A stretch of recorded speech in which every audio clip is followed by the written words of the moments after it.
జరిగేటటువంటి అవకాశం ఉన్నది కాబట్టి ఏలేశ్వరము, రౌతలపూడి, ప్రత్తిపాడు, అన్నవరం, కిర్లంపూడి, పెద్దాపురం, సామర్లకోట లిమిట్స్లో ఉన్నటువంటి ప్రజలందరూ కూడాను దయచేసి మీరు ఏ విధంగానూ కూడా ఈ యొక్క కెనాల్ని దాటే ప్రయత్నం ఏది చేయొద్దు.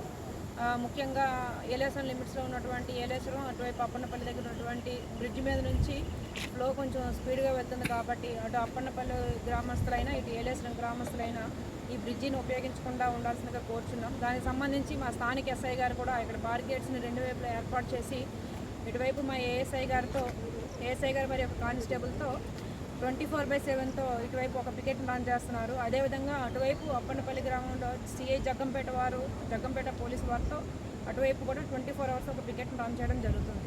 సో దయచేసి ఏలేశ్వరం మరియు చుట్టుపక్కల ఉన్నటువంటి ప్రజలు దీని అందరినీ కూడా గమనించాల్సిందిగా కోరుచున్నాము. అదేవిధంగా వినాయక చవితికి సంబంధించి కూడాను నిమజ్జనాలకి ఈ యొక్క ప్రదేశము ముఖ్యమైనటువంటి నిమజ్జన కేంద్రంగా